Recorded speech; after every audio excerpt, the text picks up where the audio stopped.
Дәуірлердің өтуі менен адамлардың киімлері де жасап атырған заманына ылайық өзгеріп барады. Бірақ әрбір халықтың милли киімлері қандай тарихи, ямаса жәмиетлік өзгерістер болса да, сол халықтың бейбаһа мираслары болып қала береді.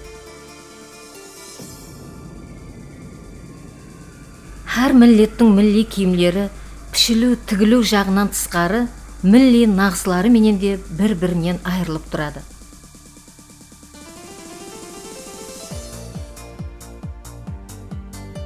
Қарақалпақ милли киімлеріндегі жіпек сабақлар менен тоқылған реңлі нақсылар басқа ешбір халықтың нақсыларына ұқсамайды.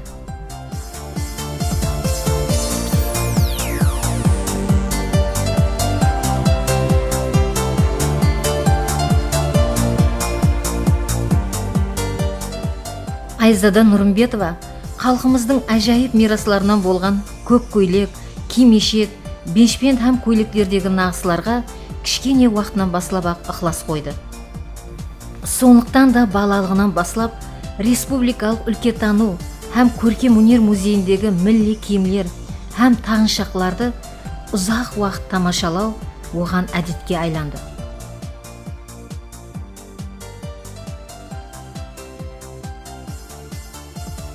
Өзі тарихшы болғандықтан халық этнографиясына, соның ішінде милли киімлер дизайнерлігіне қызығушылығы оны 2000 жылдан баслап жеке өнермент болуға жетеледі. Өз өнерінен дөреген өнімлері менен көплеген таңлауларға қатынасып, біраз жетіскенліктерге ерісті. 2007 жылы жыл хаялы таңлауының республикалық басқышында жеңімпаз болды. 2009 жылдың январынан баслап Қарақалпақстан Республикасы өнермент басқармасының басылығы болған соң, бүткіл республика өнерментлерінің істерін алға ілгерілету вазипасы да Айзадаға жүкленді. Қарақалпақ милли киімлерін, оның бейтакрар нағсыларын дүнияға танытуды алдына мақсат етіп қойған Айзада Германия, Израиль, Турция һәм Қытай елдерінде болып, дөретпелерін шет елдіктерге көрсетіп, олардың іс тәжірибелерін үйреніп, милли киімлер дизайнерлігі өнерін рауажландыру жолдарын ізледі. 2010 жылы 30 марттағы халық көркем өнер өнерметшілігі һәм әмели көркем өнерін бұннан былайда қоллап қуатлау хақындағы Өзбекстан Республикасы президентінің фарманы Айзадаға милли һәм заманауи киімлер тігу цехын ашуға түрткі болды. Һәм сол жылы Ашхабадта өткен адамзаттың рухи қазинесі атамасындағы дүния жүзі халықлары фестивалына қатынасып, диплом алуға мияссар болды. Тігу цехын ашқаннан соң, осы тарауға қызығатығын шебер қызлардан сайлап, бір мақсатке ұмтылатығын ауызбіршіліклі жәмәт түзуге ерісті. Бұл тарауды рауажландыру үшін тек қана тігу машиналары менен үлкен табысларға ерісу қиын.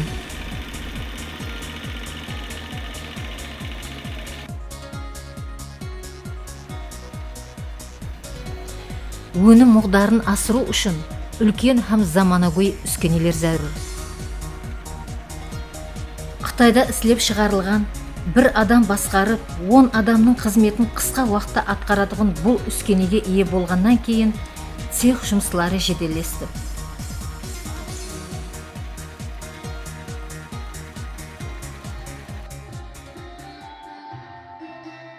Қожелдегі мехрибанлық үйінің ойыншық қызлар һәм балалар жәмәтіне тігіп берген милли киімлері Айзаданың бірінші үлкен жұмысларынан болды. Бұл киімлер менен мехрибанлық үйінің балалары үлкен концертлерге һәм республикалық байрамларға қатынасты.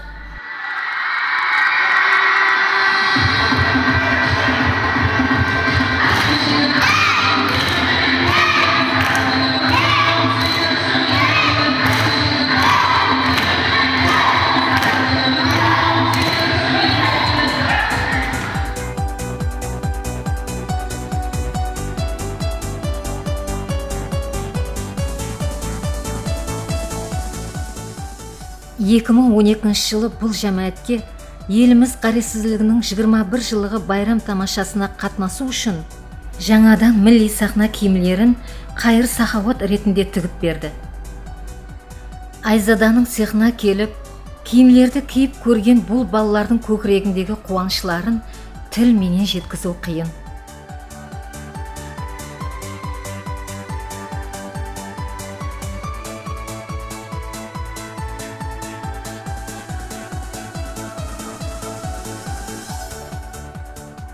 Әр жылы пайтақтымызда 1 июн балаларды қорғау күніне бағышланған байрам тамашаларын балаларға арнап тігілген Айзаданың киімлерісіз көз алдымызға келтіре алмаймыз. Милли һәм заманауи ұсуларды ұйғыластырған киімлерді киген бақытлы елдің балалары киімлерін атраптағыларға мақтаныш еткендегі қуанышларын айтпайсыз ба?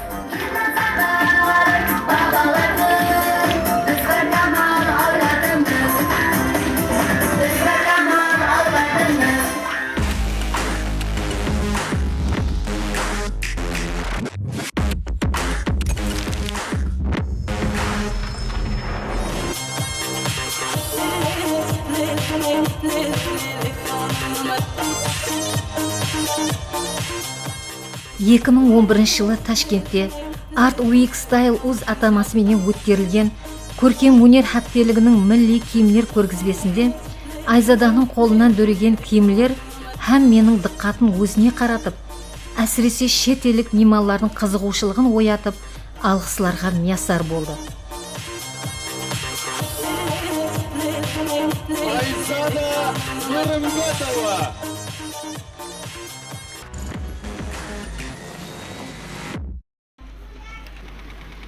Көплеген белгілі қосықшылар, бақсы жыраулар да Айзада менен ойласып, өзлеріне жарасымды киімлер ұшын бұйыртпа береді.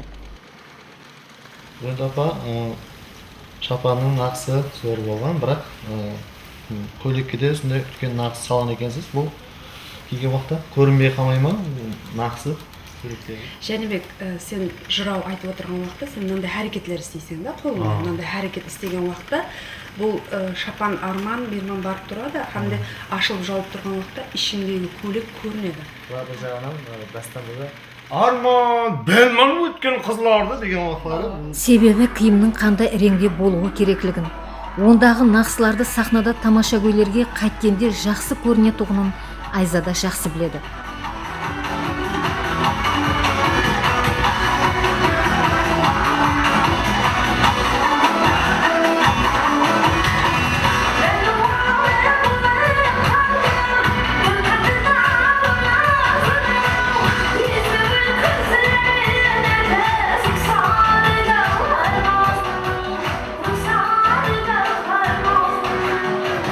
Сахнаға шығатын адамлар үшін, әсіресе қосықшылар үшін киім үлкен рөл ойнайды. Себебі қосықтың мазмұнын ашып беру үшін киім сол қосыққа сай келу керек та. Біздер көбінесе милли қосықларды атқарамыз. Соның үшін үстімізде қарақалпақ милли киімлері болуы шарт. Милли киімлер болғанда заманы өйлескен, сахнаға қолайлы болу керек. Мен көптеген халықаралық фестивальдарға қатынастым. Сонда сырт елдерден көп меймандар келеді. Келіп, біздің милли киімдерімізге сондай бір қызығушылықпен қарайды. Келіп, үстімізде киімдеріміздің нақысларын қолдарымен ұстап көреді. Расында да біздің киімдеріміз милли нақысларға бай. Соның үшінде басқа халықтардың киімлерінен өзінің осындай милли нақысларымен ажыралып тұрады. Айзаданың тіккен киімлері тек қана тігушінің жұмысы емес, ал хақиқи дөретушінің жұмысы. Соның үшінде кейінгі уақытлары көптеген қосықшыларымыз сахналық киімлерін Айзадаға тіктіреді. Қарақалпақ хаял киімі бірнеше түрлерден ібарат болып, бұл ең бірінші киіміміз бұл қыз баланың киімі болып есептелінеді. Егер біздер мына қызымыздың киіміне қарасақ, бұл жерде қыз баланың киімі, қызыл көйлек киген, сыртына бешпент киген қызыл, немесе күртеше деп айтылған, һәм де басына тақия киіп, бұл қыз баланың киімі болып есептелген.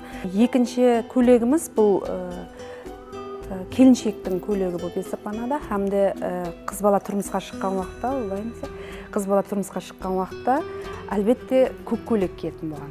Көк көйлек киетін болған, һәм сәукелемен біргелікте кимешек, һәм де қызыл жегді. Көк көйлектің нағызлары көп болып, бұл қорғау рөлін ойнаған, һәм де қызыл кимешек қыз баланың өңірін жауып тұрған болған, көзден, басқа нелерден сақтайтын болған. Һәм де сәукеле, қызыл кимешек бұл қыз баланың тұрмысқа шығып атқанының белгісі болып аталған. Бүгінгі күнде көк көйлегіміз біздердің қарақалпақ байлығымыз болып есептеледі. Көк көйлегіміз дүния жүзіне танылған, бұл Советский атындағы музейде қыстырылып тұрды. Һәм де осы көк көйлек арқылы қарақалпақ қызын тануға болады. Һәм қарақалпақ қыз уақытында, бұрынғы уақытта жауынгер болғандықтан басына осындай сәукеле киген, бұл шлем рөлін ойнаған.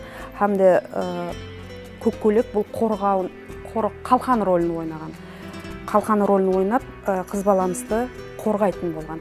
Бүгінгі күнде бұл көк көйлек той көйлегіне айналып, қазір ең сұлу, ең біздердің бай көйлеклеріміз болып есептеледі. Бұл той көйлектен кейін пашай тон деп аталады. Біздер бұл пашай тонды тіккен уақытта ферганаға осы тауарды заказ беріп, бұл пашай тауар деп аталады. Һәм де қарақалпақ милли қосығы бар, пашай көйлегім деген.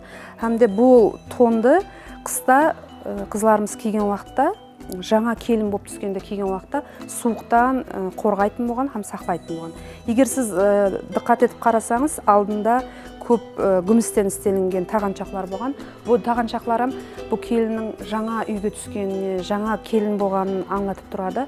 Һәм де сәукелені жас келін көп уақыт басынан шешпей жүрген, себебі бұл жаңа түскен келіннің белгісі болған. Ендігі киімге өтсек, бұл жас келіншек хаялдың киімі. Қаяқтан біздер білеміз бұл келіншегіміз жас екенін, себебі бұның үстіндегі көйлектің реңі, я сыртындағы камзолдың реңі қызыл болған, һәм де қызылша реңді, мына реңді ібарат болған.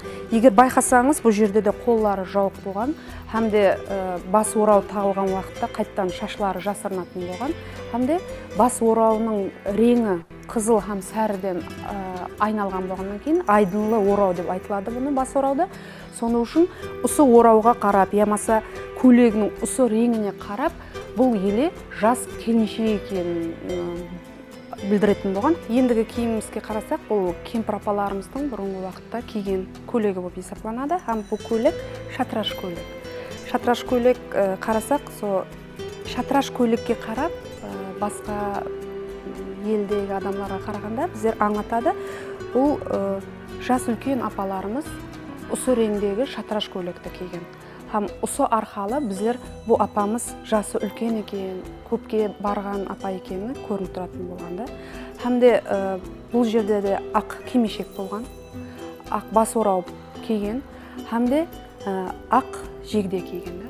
Ақ жегденің бәрі нағызға толып тұрған болған, себебі ақ жегдеде сондай нағызлар көрсетілген. Бұны апамыздың өткен өмірі, өткен қиыншылықтары, жеңістері, табыстары әммесі ақ жегдеде көрсетілетін болған. Ендігі киімге өтсек, бұл біздердің көк көйлегіміз замана көйлестірген. Һәм егер мына қызымызға қарасақ, көк көйлегімізді замана көйлестіріп істедік. Һәм де бұны қазіргі күнде киюге болады, тақияменен жас қызлар тойға да киюге болады, ямаса қандай да бір қонаққа барғанда киюге болады. Һәм де мен ойлаймын, осы көк көйлекті замана көйлестіріп, шалбарменен киюге болады, өзіменен киюге болады.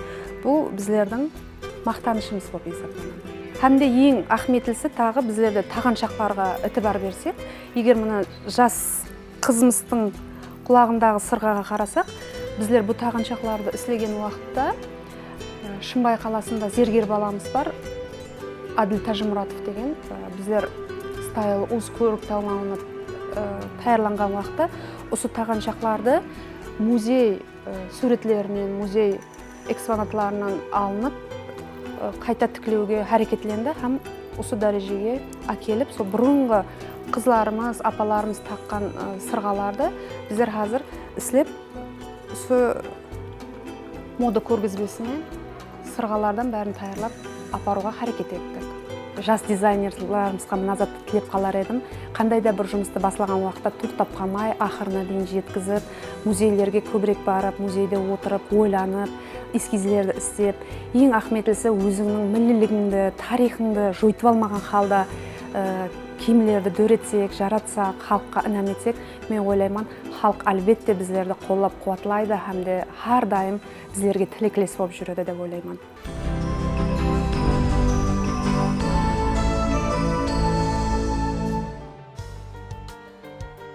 ЮНЕСКО-ның қоллап қуатлауы менен фонд Поровның әсірлер сазасы атамасы менен 2012 жылы Топырақ қалада болып өткен дәстүрлер мәдениеті фестивалындағы милли киімдер көргізбесінде Айзаданың шәкіртлері көрсеткен қыз келіншектер киімдері, ондағы шеберлік пенен тоқылған нақсылар, гөзаллық дүниясының рухи азықлары шексіз екенлігінің дәлелі болды.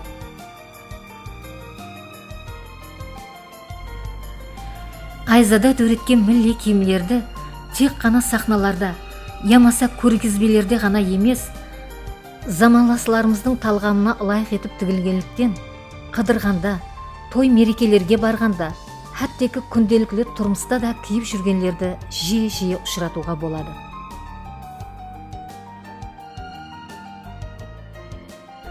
Айзада өнермен һәм өнерметшілерді қоллап қуатлаушы жанкүйер болуы менен бірге, күйеуі Еркін менен бір ұл екі қыздың атанасы.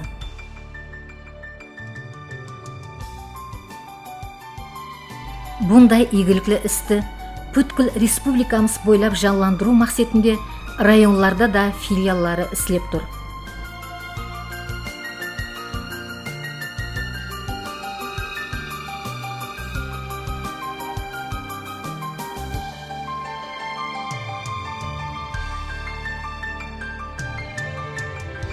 Гөзаллыққа құмар мына кішкенелердің келешекте Айзада Нұрымбетованың ісін давам етіп, милли нақсыларымызды миллетіміздің айнасы етіп көрсететұғынына сенеміз.